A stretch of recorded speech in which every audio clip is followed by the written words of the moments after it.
Hello, it's good to be back. This was a shoot last week in London where we shot at some pretty cool spaces, which I'm excited to share with you guys in this video. This was a content day for a company called Scanomat.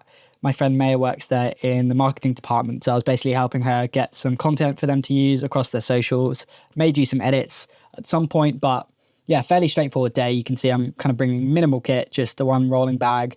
Unfortunately, still having to bring the F22C case. It's a great light, but for this type of day, it's less than ideal. It takes so long to set up because you have to kind of pop out the frame and get everything set up. There's loads of different parts to it. So I'll definitely be looking into the Amaran Ray series. If I end up picking up more work like this, which I'll kind of talk about what I do and don't like about these types of jobs, but yeah, having a light like that I can just set up really easily, control with my phone, and it packs into the same bag would mean I could basically do a shoot like this in one rolling case. I don't normally include setup clips in my vlogs. I think it's boring, but you can see that the rig for today, we were shooting everything vertical, just straight out of camera, because this was all for social media. So yeah, I thought that might be quite interesting to see. That's Maya. You'll see a lot of lethal side eyes in this video, but where I've been able to, I've shared the frames. So I've kind of put it side by side on screen. They're not synced up. I don't have time for that, but you can just kind of see the end result, which might be quite helpful for some of you. I'll talk a little bit about post and what I did to kind of grade these clips afterwards. But this is probably my favorite setup. Just a side note, the wireless iPad, so good. Really nice to have a second screen for everyone. It just opens up collaboration on set, allows us to kind of share ideas and means that I don't constantly have someone peering over my shoulder. I knew this setup was important because it showed the tap in use and we wanted to get some really solid shots under our belt at the start of the day. So I took a little bit more time to light this. As the day went on, I realized it probably wasn't as worth it because in the end, this content is just going on social media, but I always want everything to look nice. As I mentioned, we're shooting on the ZV-E1, which is literally made for content. So I opted to go for this over the A7 IV. The only problem is the low base ISO of 640 isn't great. I really need like a 1.8 or even a 1.4 lens when I'm shooting with this camera. This space was pretty dark, but I kind of blasted as much light as I could. I know there's a Sigma 35 1.4 version 2, which I've been looking at as a great lens. It's just come out, super compact. It doesn't have all the downsides to the more expensive G Master lens, which has loads of focus breathing. So definitely be looking at that lens at some point, getting that in my kit. I hate kind of like the wide open look, but there are certain situations where you just need extra stops of light. And this was one of them. I had to deal with like mixed lighting because in a lot of these office spaces, it's just one big strip. So you end up balancing to the light in the room and then kind of trying to complement it with the lighting that you've brought with you, which means obviously your lights do a lot less because the ambient light is so much higher. So yeah, there's lots to think about in that sense. And kind of what I wanted to talk about as a broader topic in this video was that the skill of a DP or self-shooter is not necessarily about what you can achieve, but it's about having the humility to kind of accept and communicate what you can't achieve on any given day. And I thought it was quite prevalent to talk about this on a fast-paced content day like this, where I knew how I wanted it to look in my head. And again, we are shooting for like a premium audience, but at the end of the day, because of where this content is going to end up, it's like diminishing returns. Like there's only so much effort you can put into any given setup. I'll come back to that thought. This was our lunch in Osee, which was really nice. We got like an hour break while we travelled across London. And the next location was crazy. We're filming in a corporate space. Basically, the company that we're shooting for has access to these spaces because their product is there. So these coffee taps are in offices all across London, which is really exciting. It's kind of a nightmare situation shooting against these big windows in these like skyscrapers, but you'll see in a second, it's quite corporate, but it's exciting. Like we went up 40 floors in about 20 seconds. You can see in this clip, it was crazy. Like my ears were popping. And when we leave the lift, you'll see just how high up we were. I know you saw in the intro clip, the view of London. I mean, we were so central. It's just, yeah, it's unbelievable. This made me feel a little bit sick. But yeah, I'll talk you through the idea that I was talking about just before I got distracted by everything going on in the video. So I was talking about having the skill of being able to communicate with the producer or director that you're working with about what a certain setup or getting a certain shot or a certain look will cost them. So on a narrative set, you might be kind of translating their emotional needs, not their personal emotional needs, but like the emotional needs of the story. You're going to translate that to what we physically need to do, where the lights need to be, what the technical side is to make that happen. On a set like this, it was communicating with Maya, who was running the day, to kind of we're basically having a constant conversation about, look, we can do this, but is it worth it to do it this way? Or we can just basically take a shortcut and give us more time at the next location. And maybe shortcut's the wrong word, but it's definitely like doing less to get ahead, which is interesting because it kind of sucks when you're looking at the image and you're like, wow, I kind of wish I could just do this. But at the same time, I have very minimal equipment. So it's not like I have loads of kit to work with in the first place. So it's kind of working through a practical shot list in the moment, because I didn't bill like pre-production hours for this. It was kind of just like, it's fine, it's a content day. We've got a list of scenes that we want to get, but in terms of specific shots, we're just going to kind of figure it out as we go. So yeah, I want things to look nice, but there's a certain compromise to be made. I mean, this is the perfect clip to demonstrate that. You can see we've got the MC Pro on a side table, just acting as that fill side.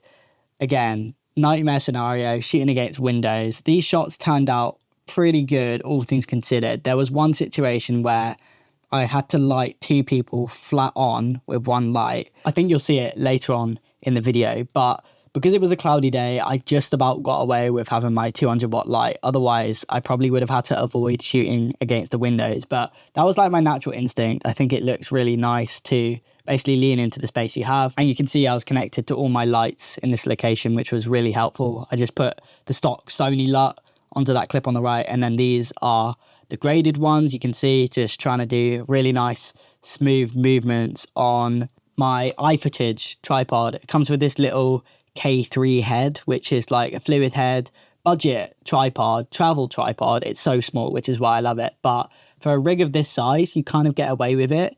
They sell a head which can take a little bit more weight, which I think I'm going to look at getting at some point. But for this kind of thing, this one's fine. I've just been shooting other stuff recently where I can't quite get a smooth enough shot, especially when I put more weight on the top. So that's frustrating. I see people using these big, like old school tripod heads, and I get very jealous. Obviously, at this stage, I'm like traveling in on the train, so that wouldn't even be an option for me. Anyway, more insert shots. I mean, I'm kind of regretting putting so much footage in this timeline. I'm the BTS king. I had a GoPro strapped to my head all day, so I've got lots of nice content. You can see this is me running to switch off the ambient light in the room. We had that kind of ugly yellow strip, which looked good in the background, but when we were shooting right there, I wanted to switch that off. And this was the nightmare setup I was talking about, where we're shooting directly against the window. And this was the one where it's like, it's not even me just saying this looks ugly. It's like, this is not flattering lighting. And I think Maya and her colleague on camera had kind of clocked that as well. It's like, this is not ideal. Like, I diffused the light. I had to take one of the diffusion layers off, and yeah, it just didn't look great. And the other thing is shooting with a single light source it's not a big source. Like it's 2x2. I've made another video on how small this light source is. Like, it's great, the quality of light, but it's kind of just for like hitting a single person's face. Like, you can direct the light, it's really soft, but it doesn't cover a lot of ground, and it's not the brightest. So I was kind of doing the opposite. I was shooting two people against a bright window. Again, it was cloudy, so I got away with it just for the first time ever as well. This is an interesting note. I had to think about different skin tones. Maya was fine here, but when I sat in, if I was sat where Maya was, I have such pale skin, I would just like reflect the light and be so much brighter in the scene. So I had to think about who was sat nearest to the light, because I always place the light on one side of the frame. You can see I got some landscape shots. They weren't very long, so I've just kind of looped them here so you can see the final images that we were getting. But, you know, with some grading, I kind of got away with it. I didn't do any masking or anything. Just to talk about the grading process, what I did is, instead of just handing over 8-bit footage. I think I could do like 60 megabytes a second. Those files are still big. So I'll show you what I did. I basically kind of threw this in for free. In future, I may charge for it, but I recently switched over to DaVinci and I want to practice my grading anyway. So I thought, you know what, I'll do some very quick cut downs. So I did this basically day of because I kind of remembered the different shots that we got and which parts were good. And then I did a very simple grade. I am not a colorist, but I kind of know what I want my shots to look like. So I've made this very simple power grade. I've had this one for ages. Again, I haven't really used DaVinci too much, but just kind of to explain what I'm doing, I brought down the exposure with the HDR wheels and kind of made basic exposure adjustments, then adjusted the white balance. I set the gamma to linear and just kind of pulled my like greens and purples, and you can see that's making a huge difference. I mean, it's making me look pretty bad that I didn't white balance that perfectly in camera. We got a contrast, adjustment, and then a saturation one, and those 4 nodes are doing the bulk of the work. And then we have these extra adjustments in the middle, so just kind of compressing the highlights there with Dehancer and crushing the blacks a little bit. And then this is the end of our conversion pipeline. You can see that's just transforming back to Rec 709. And then I have Dehancer on at like 25%. And the only thing I have enabled is the print stock, which is Fuji 3513. And the output of Dehancer overall is like 25%. So it just gives like a slightly different look, and I really like it. So I'm just going to share with you what I shared with the client. So I shared original footage, but kind of exported and trimmed down, not at the full bit rate, at a good enough bit rate that they can grade it in future if they want. I then shared the graded clips. Obviously, these are all individual clips, so they can make their own edits if they like, which are trimmed down and have color on. And then I did HT versions of these, but you'll see in a second the huge difference it makes to Handover. You can see original footage, 50 gigs. That was only 8-bit, just like a day of getting content. These are like very short clips, like 30 seconds max. And you can see the file sizes are pretty outrageous. You can see that one was 400 megabytes, and then the trimmed and re-exported version was only 50. And then the graded ones, even less. So the whole package was like 8 gigabytes, including the graded stuff and the original footage. So yeah, it's just a lot better of an experience for the client. Anyway, that's all I got time for today. I'll be back with another video soon. I've got a load of projects on the back burner, so hopefully it won't be too long.